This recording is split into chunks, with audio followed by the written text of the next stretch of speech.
Selamat siang para netizen dimanapun kita berada, salam inspirasi bagi kita semua. Kabar yang sangat santer hari ini masalah soal Kabinet Merah Putih seorang Prabowo ya sebagai presiden, kabarnya akan besar-besaran mereshuffle ya orang-orang yang tidak bisa bekerja. Sudah kelihatan bos orang-orang yang kemudian menteri-menteri Prabowo yang tidak bisa bekerja. Nampaknya kebanyakan dari menteri-menteri titipan Mulyono yang tidak bisa bekerja, bos. Ya, siapa coba? Belum ada tanda-tandanya di situ. Coba bayangkan, menteri yang bisa bekerja secara maksimal dan turun ke bawah melawan para oligarki di situ hanya Nusron Wahid. Satu-satunya menteri yang kemudian berani sana sini begitu kan. Dan bahkan tidak neko-neko terhadap apa yang kemudian dilakukan oleh Nusron Wahid terhadap Presiden Prabowo. Wah, tidak neko-neko mereka. Menteri-menteri yang lain begitu kan ya. Masih beralibi sana sini, masih alibi sana sini begitu kan. Soal pagar laut misalnya. Masih beralibi sana sini. Menteri KKP masih sana sini muter-muter. Nusron Wahid juga ya. Ini menandakan bahwa siapa menteri-menteri yang kemudian tidak bisa bekerja. Nampaknya apa yang kemudian disampaikan Prabowo ini benar begitu kan ya.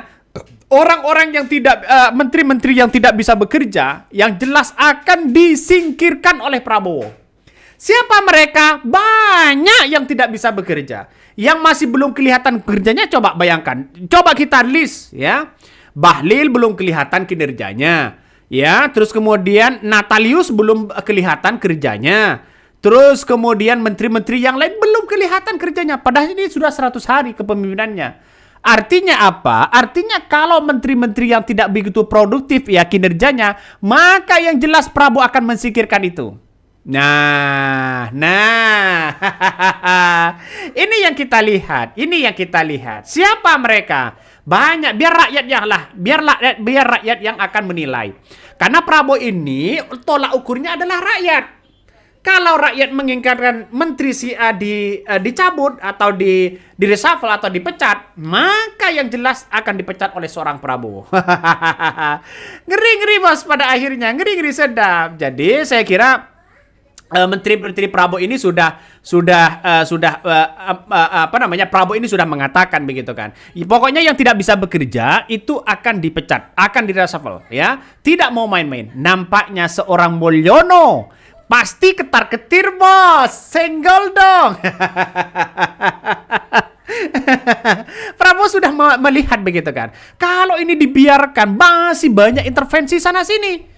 Model kayak yang sebelumnya jangan dilakukan di era Prabowo. Nah makanya nampaknya Prabowo ini akan dikenal sebagai bapak hukum. Kan akan membereskan ini semua. Prabowo meminta kepada masyarakat ya, doakan, terus kemudian meminta semuanya dipasrahkan kepada rakyat. Orang-orang yang tidak bisa bekerja bisa saja akan didepak oleh seorang Prabowo. Nampaknya si Mulyono akan ketar-ketir begitu kan. Nampaknya si Mulyono sudah tidak punya kekuatan. Au.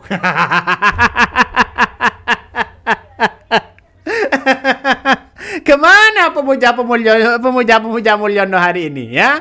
Coba kita baca komentar dari netizen. Ini ngeri bos. Ini ngeri nih ya. Perlu saya sampaikan. Ya ini Prabowo soal cancel reshuffle tidak mau bekerja benar, saya singkirkan. Ya kata seorang Prabowo. Siapa mereka? Banyaklah begitu kan ya. Banyak orang-orang yang tidak bisa bekerja di situ begitu. Laksanakan Prabowo. Jangan banyak omon-omon, susah jadi presiden ya. Sekarang sudah ya keturutan jangan nanggung. Sekarang atau tidak sama sekali kesempatan ini tidak akan terulang kembali. Bahkan yang mengatakan maaf Bapak Presiden, jangan hanya jargon hingga akhirnya menjadi menteri-menteri Bapak ya. Berkata itu Mak Presiden cuman omong kosong. Ini komentar dari netizen. Tapi saya apresiasi luar biasa begitu. Yang penting ada niat baik untuk menyingkirkan orang-orang yang tidak bisa bekerja. Saya yakin ini kan mulai agak pelan ya. Prabowo itu kan bukan langsung tas bukan. Pelan-pelan dikit lah. Dikit. Akhirnya menjadi bukit ya. Saya kira kabarnya info A1.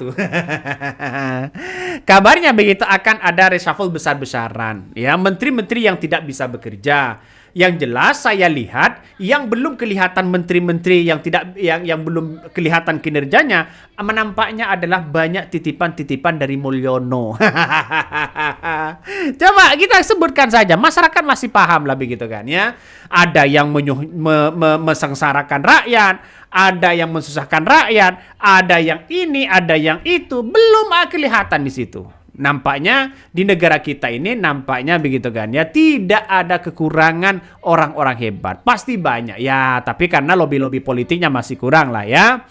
Bahkan ya bekerja benar itu termasuk tidak membuat kebijakan menyebabkan kegaduhan nasional. Ini yang terus dilakukan begitu kan. Maka sehingga Prabowo mengatakan ya akan bekerja semaksimal mungkin. Siapapun orangnya, mereka akan menindak di situ begitu. Nih semoga ya Prabowo, siapa lagi kalau bukan Prabowo, kan itu logikanya. Maka tidak heran ketika Prabowo mengatakan bahwa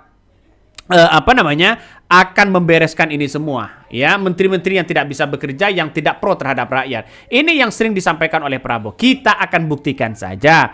Apakah ini semuanya hanya omon-omon?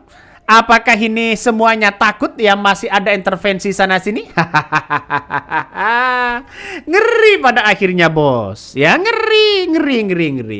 Jadi ini yang kemudian keberanian sosok Prabowo begitu kan ya untuk menunjukkan siapa sih sebenarnya yang tidak bisa bekerja dan sebagainya. Jadi Prabowo itu begitu kan ya sampai hari ini mungkin diambang kebingungan siapa penggantinya. Banyak penggantinya begitu. Prabowo sempat ditanya oleh wartawan di situ. Ya Pak, gimana Pak soal keterangan tadi apa yang disampaikan masalah soal ada menteri yang tidak bisa bekerja? Prabowo mengatakan doakan ya. Kita bukan tidak mungkin ya akan mereshuffle orang-orang itu. Tapi seperti Bahlil mana bisa ya. Misalnya Bahlil mau diganti, saya kira tidak berani seorang Prabowo. Kenapa? Karena Partai Golkar ada sumbangsi besar. Ada sumbangsi besar bos. Paling cuma yang di-reshuffle itu adalah orang-orang yang kemudian ya kayak Menteri Natalius, kayak menteri-menteri yang lain yang hanya itu aja mereka. Ya, jadi nggak ada masalah kalau ini lebih produktif, nggak ada masalah di situ untuk mereshuffle itu semua. Tapi kita lihat saja pasti ada dampaknya di situ. Coba kita baca apa yang kemudian disampaikan dalam beberapa media ini ya. Dia mengatakan begini, Prabowo ya soal kasus reshuffle, soal cancel reshuffle tidak mau bekerja benar, saya singkirkan, kata seorang Prabowo. Bahkan ya, mari kita baca ini. Presiden Prabowo Subianto menegaskan bakal menyingkirkan menteri yang tidak benar-benar bekerja untuk rakyat. Hal tersebut disampaikan Prabowo merespon pertanyaan terkait reshuffle ya atau kocok ulang kabinet merah putih itu. Ya setidaknya bahasa kacarnya ya dipecat. Tak hanya itu, Prabowo juga memberi peringatan agar seluruh aparat untuk membersihkan diri sebelum dibersihkan. Namun Prabowo tidak mengucapkan ya reshuffle dan sebagainya. Bahkan kabarnya ada yang kemudian mengatakan kata-kata tulul dan bajingan. Siapa mereka? Ngeri bos, ngeri ya.